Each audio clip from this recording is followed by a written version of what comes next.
کبھی سوال نہیں کرتا کہ مجھے ذرا پڑھ کے دو، میں نے بخشنا ہے، اس لیے کہ میں نے ذاتی طور پہ روٹین بنائی ہے۔ میں سمجھتا ہوں کہ کائنات کے اندر میرے اوپر جن لوگوں نے احسان کیا ان میں سب سے زیادہ حصہ میرے ماں باپ کا ہے۔ میں سمجھتا ہوں اس بات، کتنا نالائق ہوں میں کہ میں ایک مہینے میں ایک قرآن پاک بھی پڑھ کے ان کی روح کو احسال نہیں کر سکتا۔ میرا یہ طریقہ ہے ذاتی، میں قدغن نہیں لگاتا، میرا ذاتی طریقہ یہ، الحمد سے شروع کرو اور 2 سورتیں چھوڑ کے قرآن پاک ختم کر دو آخری، اور پھر فلق اور ناس صورتیں ساتھ لے جاؤ۔ یہاں بیٹھ کے سالے ثواب نہیں کرنا، ختم نہیں دلانا، ساتھ لے جاؤ، قبر پہ کھڑے ہو جاؤ اور فلق اور ناس صورتیں قبر پہ بیٹھ کے تلاوت کرو، اور جو قرآن مجید پڑھا ہے ان کی روح کو وہاں احسال کرو۔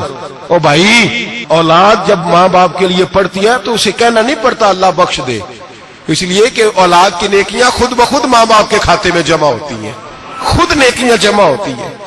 میرے بھائی، تو بچوں سے یہ تو مطالبہ کرتا ہے کہ بیٹا اس سال رمضان المبارک میں میرے لیے ستو ضرور بنانا، فلانی چٹنی ضرور تیار کرنا، یہ کیوں نہیں کہتا بیوی سے کہ ڈشیں کم بنانا؟ تو بھی بیٹھ کے قرآن پاک پڑھ، میں بھی قرآن پاک پڑھتا ہوں۔ ادھر آؤ بیٹا، یہاں بیٹھ کے تلاوت کرو، میں بھی کرتا ہوں۔ بیٹی ادھر آؤ، بیٹھ کے قرآن پاک پڑھو۔ کتنا وقت لگتا ہے؟ حافظ اور قاری اور علماء اگر پڑھے تو 20-25 منٹ لگتے ہیں قرآن پاک کا سپارہ پڑھنے، اور اٹک اٹک کے پڑھنے والا بھی پڑھے تو 1 گھنٹہ لگ جائے گا۔ اور میرے نبی پاک صلی اللہ علیہ وسلم نے فرمایا جو قرآن پڑھتے ہوئے اٹکتا ہے اللہ اسے ڈبل ثواب عطا فرماتا ہے۔ فرمایا جو زبانی پڑھے سنگل ثواب، جو دیکھ کے پڑھے اسے ڈبل ثواب۔ حضور کیوں؟ فرمایا اس لیے کہ میرا قرآن دیکھنے پہ بھی اللہ ثواب عطا فرماتا ہے، قرآن دیکھنے پہ بھی اللہ ثواب دیتا ہے، دیکھنے کا بھی ثواب۔ رمضان شریف میں قرآن پاک پڑھے، کھول کے پڑھے۔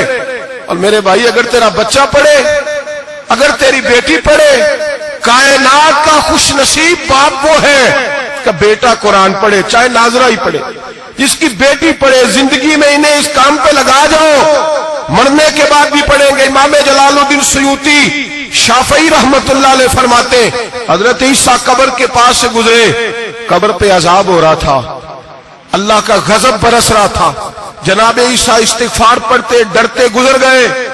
تھوڑی دیر کے بعد، چند گھنٹوں کے بعد گزرے تو اسی قبر پہ پھول کھلے ہوئے تھے، رحمت برس رہی تھی۔ حضرت عیسیٰ میری طاقت نہیں تیرے کاموں میں بولنے کی، پر ابھی تو یہاں عذاب ہو رہا تھا، ابھی رحمت برس رہی ہے۔ جناب عیسیٰ کہتے ہیں آواز خدا بندی آئی، عیسیٰ بندہ بڑا گناہگار تھا، پاپی تھا، مجرم تھا، خطا کار تھا، لیکن جب اس کا انتقال ہوا، اس کی بیوی حاملہ تھی، اس کے پیٹ میں بچہ تھا، بچہ اس کے انتقال کے بعد پیدا ہوا، آج وہ 4-4.5 سال کا ہوا ہے، مکتب میں گیا ہے، مدرسہ میں گیا ہے، استاد نے بسم اللہ شریف پڑھائی ہے، فرمایا اس نے توتلی زبان سے کہا ہے بسم اللہ الرحمن الرحیم، کہ عیسیٰ مجھے بتلا اس زمین پر وہ معصوم جسے ابھی رحمان اور رحیم کہنا نہیں آتا، وہ توتلی زبان سے مجھے رحمان اور رحیم کہے اور میں اسی زمین پہ اس کے باپ کو عذاب دوں؟ فرمایا اس نے ایک بار رحمان اور رحیم کہا ہے، میں نے اس کی باپ کی قبر کو نور سے معمور فرما دیا ہے، نور سے بھر دی ہے قبر، برکت سے بھر دی ہے۔ اللہ کرے میرے بیٹے بھی قرآن پڑھے، اللہ کرے میری بیٹیاں بھی قرآن پڑھے، اللہ کرے ہم سب کی اولادیں قرآن پاک پڑھے۔